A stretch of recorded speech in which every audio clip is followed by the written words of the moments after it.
साथियों नमस्कार, मैं अश्वनी कुमार। साथियों, इधर बीच डॉलर और रुपए में जो लड़ाई चल रही है वो लगातार जो है 80 के इर्द गिर्द बनी हुई है। एक एक डॉलर 80 रुपए के पार चला गया है। इस डॉलर का भारतीयों के जीवन पर क्या प्रभाव पड़ रहा है, ये दूसरे नंबर पे डॉलर के मुकाबले रुपया गिर क्यों रहा है, ये दो कारणों को समझना जरूरी है। साथियों, हुआ ये है कि अमेरिका में इस समय जो है वहाँ पे कारोबार का जो माहौल है, बैंक में इंटरेस्ट रेट है वो बढ़ गया है। तो सबसे ज़्यादा पूंजीपति अमेरिका में रहते हैं। तो उन पूंजीपतियों ने वो जो पूंजीपति थे उन्होंने क्या किया कि जो भारत में अपना कारोबार में पैसा लगाए हुए थे, अब वो पैसा जो है भारत में वो कारोबार कर रहे थे तो डॉलर लेके आए थे। वो dollar reserve bank of India को दिए, रिजर्व बैंक ऑफ इंडिया से रुपया लिए, रुपए में कारोबार कर रहे थे। अब जब उनको कारोबार समेटना है तो उन्होंने क्या किया कि अब रुपया वो आरबीआई को दे रहे हैं और वहाँ से डॉलर लेके चले जा रहे हैं। एक कारण तो ये है कि जितने बड़े पूंजीपति हैं, खास करके जो मल्टीनेशनल कंपनियां हैं जो अपना कारोबार भारत में कर रही थी, वो अपने कारोबार को समेट रही हैं भारत में और अपने कारोबार को शिफ्ट कर रही हैं ले जाके अमेरिका में। तो ऐसी स्थिति में क्या हो रहा है कि वो रुपए को छोड़ रही हैं, डॉलर को खरीद रही हैं। और ये सार्वभौमिक सत्य है, जिस चीज़ की मांग ज़्यादा होगी उस चीज़ की कीमत भी बढ़ जाएगी। एक कारण तो ये है। और ये कारण बना क्यों? मोदी जी पिछले 8 साल से रह रहे हैं। वो भारत को विश्व गुरु बना रहे थे और हवाई लंबी लंबी फेंकना, इनके अलावा तो कुछ कर नहीं रहे थे। तो वो कंपनियों को लाए थे कि हम कारोबारी माहौल लाए देंगे, जो है देश में शांति और सौहार्द का माहौल रहेगा।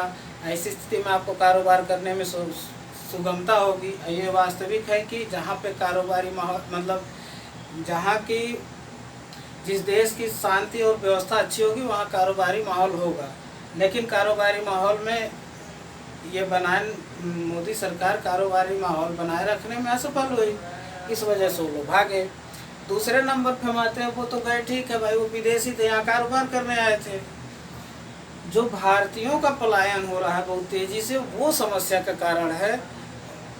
औसतन 358 यानी कि 360 व्यक्ति डेली जो है भारत से पलायन करके अमेरिका में जा रहे हैं। सबसे बड़ी इसमें दिलचस्प बात यह है कि पहले लोग अमेरिका में जब पलायन करके जाते थे तो वहाँ नौकरी करने जाते थे, यहाँ अच्छी डिग्री लेते थे, चाहे वो मेडिकल की या तकनीकी इंजीनियरिंग की, और वहाँ पे जाके नौकरी करते थे। या कुछ लोग वहीं पे बस जाते थे, कुछ लोग फिर वहाँ से डॉलर लेके आते थे तो भारत सरकार के डॉलर में वृद्धि होती थी। लेकिन ये लोग क्या कर रहे हैं कि ये भारत के ये कारोबारी लोग हैं, पूंजीपति लोग हैं, और ये जो लोग जा रहे हैं, जो ये भारतीय जो जा रहे हैं, 2021 का डाटा है जिसमें 1,63,000 से ज़्यादा लोग भारत से पलायन करके अमेरिका चले गए। साथियों, 1,63,000 बहुत बड़ा आंकड़ा है। ये वो लोग हैं जो जिनके पास अरबों खरबों की संपत्ति रखी हुई है। इन लोगों के पास ये वो लोग हैं। तो जब ये लोग जाएंगे अमेरिका में, जाएंगे तो अमेरिका में कारोबार करने के लिए, रहने के लिए, इन लोगों की जो संपत्ति बनी है वो रुपए में बनी है। और अमेरिका में जाना है तो चाहिए डॉलर। तो ये लोग क्या कर रहे हैं कि रुपया भारत सरकार का आरबीआई में दे रहे हैं और वहाँ से डॉलर ले रहे हैं। तो डॉलर की डिमांड इनसे भी बढ़ी है और वैश्विक लेवल पे भी बढ़ी है। इस वजह से डॉलर के मुकाबले ये भी रुक रहा है। सबसे बड़ी बात यह है कि विश्व गुरु भारत से लोग क्यों जा रहे हैं। साथियों, जब मोदी जी 2014 का कैंपेन कर रहे थे तो उसमें उन्होंने कहा था कि हम भारत में अच्छे शहर बनाएंगे, अच्छे स्कूल बनाएंगे, अच्छी सड़कें बनाएंगे, अच्छी स्वास्थ्य सुविधाओं को देंगे, अच्छे अस्पताल देंगे, अच्छी यूनिवर्सिटियाँ देंगे। लेकिन हर एक स्तर पे उनकी बात जुमला साबित हुई। तो भारत में जो ये लोग जो थे, ये लोग क्या है कि अच्छी खासी पूंजी बनाए, इनको चाहिए शांति और सुरक्षित माहौल। भारत में आए दिन रोज यहाँ हिंदू मुसलमान नमाज विवाद, हिजाब विवाद, हलाल विवाद, सीए एनआरसी वगैरह वगैरह होता रहता है। तो ऐसे में ये लोग चाहते हैं ऐसी जगह पे हम बसे जहाँ पे पीसफुल शांति हो।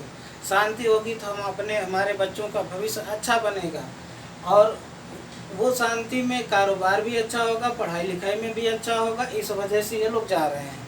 ये दोनों कारण है। और भारत की स्थिति क्या है कि आपने देखा होगा कि पिछले काफ़ी दिनों से नफरती माहौल यहाँ का बढ़ता चला जा रहा है, और नफरती माहौल बढ़ रहा है। उसके साथ ही साथ जो हमारा डेमोक्रेसी का, लोकतंत्र का जो रैंक थी वो घट रही है। तो ऐसे में क्या है, स्वास्थ्य सुविधाएं भी ठीक नहीं है। ऊपर से इन्होंने कहा था जो 100 स्मार्ट सिटी देंगे। भाई जब आदमी पैसा कमाता किस लिए है? अच्छी सुख सुविधाओं से रहने के लिए, अच्छी सुख सुविधाएं अपने परिवार को मुहैया कराने के लिए। लेकिन इनका जो 100 स्मार्ट सिटी का वादा था वो पूरी तरीके से जुमला साबित हुआ। और शिक्षा और स्वास्थ्य की स्थिति आप जान ही रहे हैं भारत में क्या है। ऊपर से आए दिन रोज यहाँ हिजाब हलाल और कोई न कोई विवाद चलता रहता है। ऐसे में ये लोग जो है एक शांतिपूर्ण देश में जाके बसना चाहते हैं, जहाँ कानून और व्यवस्था का राज हो, जहाँ पे नफ़रत और ये चीज़ों को जगह जेल में हो, नफ़रत फैलाने वालों की जगह जेल में हो, और लोगों को बोलने की आज़ादी, अपने काम को करने की आज़ादी हो। यहाँ तो माहौल ये बनाया जाता है कि तमाम संगठन ऐसे हैं जिनको आरएसएस का संरक्षण प्राप्त है, वो कहते हैं कि मुसलमानों की दुकानों से ये मत खरीदो, वो मत खरीदो।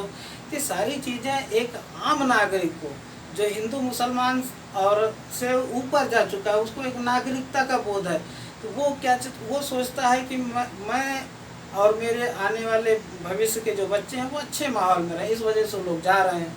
तो ये आंकड़ा जो है ये सबसे ज़्यादा चौंकाने वाला है साथियों, क्योंकि ये तो हमारे अपने लोग जा रहे हैं, और ये जा रहे हैं तो सोचिए कि ये अपने साथ क्या क्या ले जा रहे हैं। एक तो ये लोग जो है अपनी बुद्धि को ले जा रहे हैं, क्योंकि इनके पास अच्छी बुद्धि थी, अच्छी स्किल थी, अच्छी योजनाएं थी, तभी तो इतना पैसा बना है। ऊपर से ये क्या लेके जा रहे हैं, हमारे यहाँ के वेल्थ लेके जा रहे हैं, संसाधन को लेके जा रहे हैं, जो उन्होंने पूंजी बनाई थी वो लेके जा रहे हैं। तीसरे नंबर पे एक अच्छे नागरिक के तौर पे हम एक नागरिक, हमारे यहाँ से एक नागरिक की संख्या में कमी हो रही है। वो ये तीनों चीज़ जहाँ जाएगी, जिस देश में जाएगी, अब अमेरिका में अगर जाएगी तो अमेरिका में क्या होगा, वहाँ पे अच्छे बुद्धिमान अच्छे लोग जो है वहाँ उनकी संख्या बढ़ेगी। पैसा अमेरिका में जाएगा तो अमेरिका में समृद्धि आएगी। अच्छा नागरिक जाएगा तो अच्छे नागरिकों का विकास अमेरिका में होगा। हमारे यहाँ क्या रहेगा, हमारे यहाँ वही चीज़ रहेगा। और पिछले जब से मोदी सरकार आए तब से अगर डाटा देखा जाए तो 9 लाख से ज़्यादा लोगों ने पलायन, मतलब कि यहाँ से विदेशों में जाके बस चुके हैं। तो आप ये सोचो कि जहाँ पे कहते थे कि एक मजबूत सरकार हम देंगे, एक सशक्त सरकार हम देंगे, एक ऐसी सरकार देंगे जिसमें सबका सर्वांगीण विकास होगा, तो लोग आखिर इस विश्व गुरु भारत से जा क्यों रहे हैं। साथियों मैं बताऊं, भारत विश्व गुरु कब था, जब नालंदा और तक्षशिला थे। दुनिया के विभिन्न देशों से लोग भारत में पढ़ने आते थे।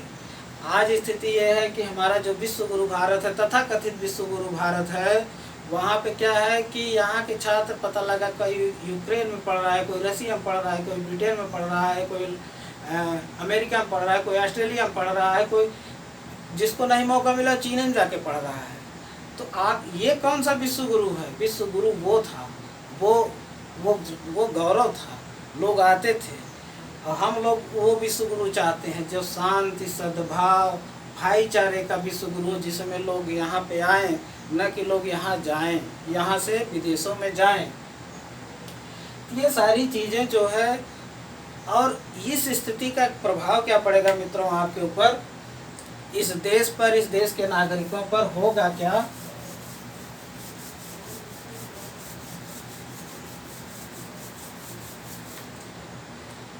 सबसे बड़ी जो असली चिंता की बात यह है कि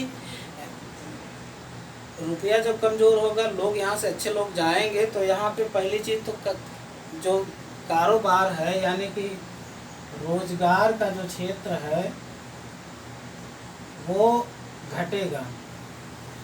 क्योंकि कंपनियां चली जाएंगी तो रोजगार क्षेत्र घटेगा। रोजगार का क्षेत्र घटेगा तो क्या होगा कि बेरोजगारी आएगी। बेरोजगारी से क्या होगा, फिर हम भूखमरी और कुपोषण में जाएंगे। ऐसे बताइए हम कौन सा विश्व गुरु बनाएंगे।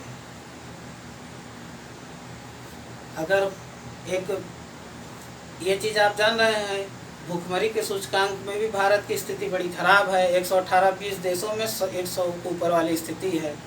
तो आप बताओ कि ऐसे भूखमरी और नंगे धड़ंग वाले देश क्यों बनाना चाहते हो आप? अरे सशक्त भारत बनाओ। जब सशक्त कब होगा, जब सब लोग एक होंगे।